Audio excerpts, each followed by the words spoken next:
Ассаляму алейкум. Бүгін біздің сүйікті пачубай салат қалай жылдам дайындайтынымды көрсетемін. Барлық көкөністерді алдын ала қабығынан тазалаңыз. Олардың мөлшері бірдей болғаны жөн. Енді фольгаға бүктеңіз. Картоп пен сәбіз қызылшадан боянып қалмау үшін мен оларды бөлек жасаймын. Барлығын пісірме формасына саламыз. Оны 200 градус пеште 40-45 минут пісіру керек. Осы уақыт ішінде балықты тазалаймыз. Алдымен басын, содан кейін қанаттарын алып тастап, ішектерін тазалаңыз. Құйрықты қалдыру керек. Енді теріні алып тастаймыз. Содан кейін құйрықтан ұстап, оны қарама-қарсы бағытта тартамыз. Балықты жыртып жатқандай болып шығады. Сүйектер еттен оңай ажыратылады. Әрі қарай етіңізді жотадан бөліп алу үшін саусағымызбен жұмыс жасаймыз. Осылайша сіз филенің 4 бөлігін бірден аласыз. Кішкене текшелерге кесеміз.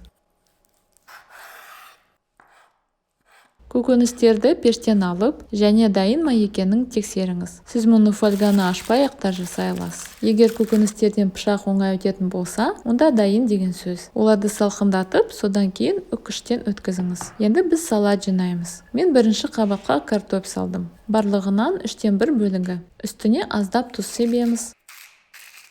Содан кейін майонез торы. Екінші қабат майшабақтың жартысын салып қоямыз.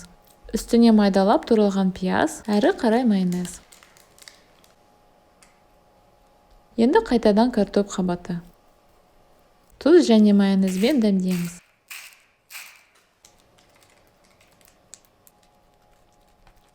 Келесі сәбіз қабаты. Біз барлығын салып қоямыз. Үстіне майонез қосып жағамыз. 6-шы қабат қалған майшабақ. Қалған пиязды да 7-ші қабат етіп саламыз. Және майонез. Содан кейін картоптың соңғы 1/3 бөлігін саламыз. Тұз және майонезбен дәмдеңіз.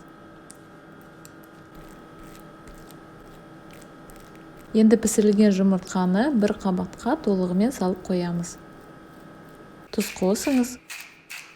Содан кейін майонезбен қаптаймыз. Ал қызылшаны соңғы қабатта саламыз. Әдеттегідей тұз және майонезбен жағып қоямыз. Салатымыз дайын. Мен көкөністерді дайындаудың әртүрлі әдістерін қолданып көрдім. Кәдімгі суға қайнатып пісіру ұнамайды. Өйткені бұл тәсіл көп уақытты алады және бүкіл пәтерге жағымсыз иіс таралады. Микротолқынды пеште пісіру тез болып шығады. Бірақ тағы көкөністер өте кептіріліп қалады және резеңке тәріздес болып шығады. Пеште пісіру бұл ең жақсы әдіс. Өйткені ол тез әрі таза және көкөністердің барлық пайдалы қасиеттері сақталады.